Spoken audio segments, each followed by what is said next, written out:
2022년 7월 30일 선목교회 큐티 방송입니다. 기도합니다. 좋으신 하나님, 한 주간도 말씀으로 이끄시니 감사합니다.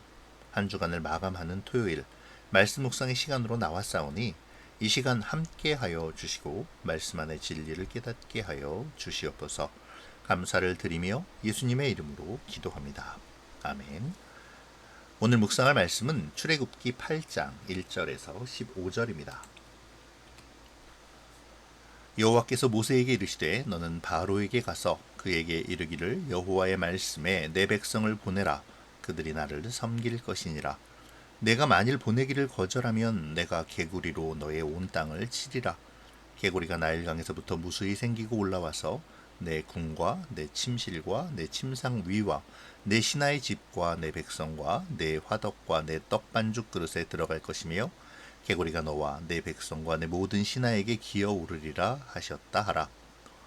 여호와께서 모세에게 이르시되 아론에게 명령하기를 내 지팡이를 잡고 내 팔을 강들과 운하들과 못 위에 펴서 개구리들이 애굽 땅에 올라오게 하라 할지니라. 아론이 애굽 물들 위에 그의 손을 내밀매 개구리가 올라와서 애굽 땅에 덮이니 요술사들도 자기 요술대로 그와 같이 행하여 개구리가 애굽 땅에 올라오게 하였더라. 바로가 모세와 아론을 불러 이르되 여호와께 구하여 나와 내 백성에게서 개구리를 떠나게 하라. 내가 이 백성을 보내리니 그들이 여호와께 제사를 드릴 것이니라. 모세가 바로에게 이르되 내가 왕과 왕의 신하와 왕의 백성을 위하여 이 개구리를 왕과 왕궁에서 끊어 나일강에만 있도록 언제 간구하는 것이 좋을는지 내게 분부하소서. 그가 이르되 내일이니라. 모세가 이르되 왕의 말씀대로 하여 왕에게 우리 하나님 여호와와 같은 이가 없는 줄을 알게 하리니 개구리가 왕과 왕궁과 왕의 신하와 왕의 백성을 떠나서 나일강에만 있으리다 하고 모세와 아론이 바로를 떠나 나가서 바로에게 내리신 개구리에 대하여 모세가 여호와께 간구하매 여호와께서 모세의 말대로 하시니 개구리가 집과 마당과 밭에서부터 나와서 죽은지라. 사람들이 모아 무더기로 쌓으니 땅에서 악취가 나더라. 그러나 바로가 숨을 쉴 수 있게 됨을 보았을 때에 그의 마음을 완강하게 하여 그들의 말을 듣지 아니하였으니 여호와께서 말씀하신 것과 같더라. 아멘. 애굽에게 내리는 10가지 재앙 중 두 번째 재앙인 개구리 재앙이 시작됩니다. 하나님은 모세로 하여금 바로에게 가서 다시금 이스라엘 백성을 놓아주어 그들이 예배하게 할 것을 명하시며 바로가 듣지 않으면 개구리로 애굽의 온 땅을 벌하시겠다고 말씀하십니다. 하지만 바로는 이 말을 듣지 않죠. 결국 하나님은 아론으로 하여금 애굽 물에 손을 내밀게 하시고 또 그로 말미암아 개구리가 바로의 궁과 침상 위 화덕과 떡반죽 그릇은 물론 신하의 집과 온 애굽 땅에 덮이게 하십니다. 여기에 애굽의 요술사까지 하나님의 재앙을 흉내내어 개구리를 애굽 땅으로 올라오게 하죠. 결국 바로는 견디다 못해 모세와 아론을 불러 이스라엘 백성을 보내 예배하도록 할 테니 개구리 재앙을 끝내달라고 요구합니다. 그 요청을 들은 모세는 바로의 희망대로 하나님께 이 재앙을 내일까지 끝내달라고 간구하고 하나님께서는 개구리의 재앙을 끝내시죠. 개구리들이 집과 마당과 밭에서부터 나와 죽자 사람들은 그 개구리들을 모아 무더기를 만들고 또 그것들에서 악취가 났는데 그 악취가 사라질 무렵 바로는 마음을 완강하게 하여 이스라엘 백성을 보내주지 않습니다. 나일강을 피로 변하게 하신 하나님은 이번에는 콕 집어서 개구리를 통해 애굽을 심판하시겠다고 선언하십니다. 하나님께서 두 번째 재앙을 개구리로 콕 집어 실행하시는 것은 그들의 우상과 관련이 있죠. 사실 10가지 재앙은 애굽 땅에서 섬기는 그들의 신들과 우상들을 상징합니다. 하나님께서는 10가지의 재앙을 통해 애굽의 바로에게 이스라엘을 놓아줄 것을 강요하심과 동시에 애굽 땅의 사람들과 특히 이스라엘 백성으로 하여금 참 신이 누구인가, 누가 여호와인가를 보여주심으로 훗날 광야 생활 속에서 소망을 갖고 가나안에 들어가서도 그곳 원주민들이 섬기는 우상에 물들지 않으며 오직 하나님만을 섬기도록 하기 위함으로 그 일들을 행하시죠. 한마디로 이스라엘의 정체성을 세우기 위함이라고 할 수 있습니다.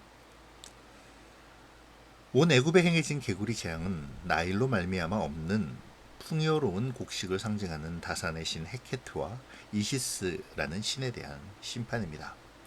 당시 애굽은 나일강의 범람으로 만들어진 좋은 질의 옥토에서 나오는 풍요로운 곡식으로 말미암아 번영을 누릴 수 있었는데요. 이에 따라 자연스럽게 애굽에서는 옥토를 경작할 수 있는 노동력을 중요하게 여겼죠. 그리고 다산의 여신들이 숭배되게 되었던 것입니다. 개구리 재앙은 바로 이러한 애굽의 풍요가 아무것도 아님을 보여주는 것입니다. 애굽의 풍요의 근원이라 할 수 있는 나일과 다산의 여신들이 심판을 받음으로 그 모든 것을 주관하시는 분이 우상이 아닌 여호와 하나님이심을 확실히 증거하고 있는 것이죠. 또 하나 우리가 생각할 점은 이 재앙을 애굽의 술사들이 따라했다는 것입니다. 아마도 바로는 이들을 통해 하나님께 도전하고자 했던 것 같습니다. 술사들 역시 자신들이 섬기는 우상의 힘으로 같은 이적을 보이며 하나님과 동등된 지위를 가지고 있음을 증명하려 했죠. 하지만 중요한 점은 그들이 하나님의 이적을 흉내낼 수는 있었지만 그들이 일으킨 재앙을 없앨 수는 없었다는 것입니다. 흉내는 내지만 재앙을 없애는 능력이 없었죠. 결국 그들은 하나님의 심판을 스스로의 힘으로 해결하지 못합니다. 애굽 사람들은 개구리를 섬겼고 개구리를 만들어낼 수는 있었지만 그 문제를 해결할 수는 없었던 것이죠. 오직 그 악취만이 가득함으로 그들이 섬긴 우상의 허무함을 보게 될 뿐이었습니다. 이는 하나님의 심판을 인간의 힘으로 극복할 수 없음을 나타내는 것이죠. 인간의 힘으로 하나님의 심판을 해결할 수는 없습니다. 오직 하나님의 사랑과 은혜로만 심판에서 놓여질 수 있죠. 오늘 성경은 이 점을 우리에게 말씀하고 있습니다. 이 시간 우리를 돌아보며 말씀을 적용해보죠. 우리는 세상을 바라보며 세상 속의 풍요를 좇아 헛된 신을 섬기며 더 행복한 삶을 위해 발버둥치고 있지는 않습니까? 헛된 신을 섬기며 썩어져갈 육체의 소욕을 따라 악취를 내는 삶을 계속하고 있지는 않는지요. 오늘 우리 스스로를 돌아보며 우리가 가진 신앙, 우리가 믿는 여호와 하나님을 생각해 보아야겠습니다. 그리고 우상의 허탄함을 다시금 깨닫고 돌이켜 오직 주님의 뜻과 주님의 인도하심 그리고 주님을 위한 결단을 깊이 묵상하는 오늘이 되어야겠습니다. 바로는 자신의 술사들이 흉내는 내지만 해결하지 못하는 한계를 절실히 실감합니다. 그러면서 그는 하나님께 굴복하죠. 모세와 아론을 불러 항복을 선언합니다. 그의 바람대로 내일 그 문제는 해결되지만 악취는 남아 바로의 어리석음을 기억하게 되겠죠. 하지만 자신의 약함과 잘못을 기억하는 이 악취의 기간에 바로는 마음을 바뀌어 버립니다. 하나님의 능력을 보았지만 자신이 가진 것을 포기하지 못하는 인간의 속성을 그대로 보여주죠. 아마도 바로는 문제가 해결되자 자신의 왕으로서의 권위가 손상되는 것을 참을 수 없었을 것입니다. 왕으로서 노예로 부리던 이스라엘의 하나님에게 굴복하는 모양새를 원치 않았던 것이죠. 더구나 당시의 바로는 모든 우상들의 우두머리였던 태양신 라의 현신으로 상징되었으니까 말입니다. 결국 바로는 마음을 바꾸어 이스라엘을 보내지 않습니다. 자, 말씀을 적용해보죠. 바로는 급박하고 간절한 상황에서는 하나님께 굴복하는 듯 보이지만 그 상황에서 벗어나자 다시 자신의 본색을 드러냅니다. 이는 죄악된 사람의 본성을 그대로 보여주는 것이죠. 이 시간 우리를 돌아볼까요? 우리는 바로와 다릅니까? 급한 상황에서 하나님을 찾고 하나님께 간구하며 우리의 죄를 회개하는 듯한 모습을 보이지만 또 하나님의 뜻대로 살 것을 다짐하는 듯 보여지지만 아쉬운 상황이 종료되고 문제가 해결되고 나면 다시 옛 모습으로 돌아가고자 하는 그러한 경향이 우리에게 있지는 않는지요. 혹시 오늘 바로의 모습이 우리의 모습은 아닌지 깊이 생각해 보아야겠습니다. 바로는 스스로 마음을 완악하게 하지만 5번째 재앙부터는 하나님께서 그 마음을 완악하게 하십니다. 이런 것들을 바라보면서 우리는 하나님께 회개하고 하나님의 뜻과 인도하심을 따르지 않는다면, 또 그러한 마음을 잃어버리지 않도록 하나님께로 우리의 마음을 늘 향하게 하지 않는다면 하나님께서 우리의 마음을 완강하게 하실 수 있음을 기억해야 합니다.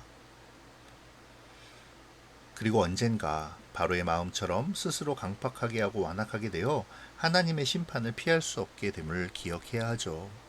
경고의 심판이 아닌 죽음의 심판을 받게 될지도 모른다는 점을 우리는 반드시 깨달아야 합니다. 이 시간 우리의 마음을 주님께로 돌려놓기를 원합니다. 우리의 심령을 주님께서 주관하시도록 그렇게 내어 드리는 것이 필요하죠. 나의 마음과 모든 판단의 주권을 하나님께로 돌려드림을 우리는 이 시간 다짐해야 할 것입니다.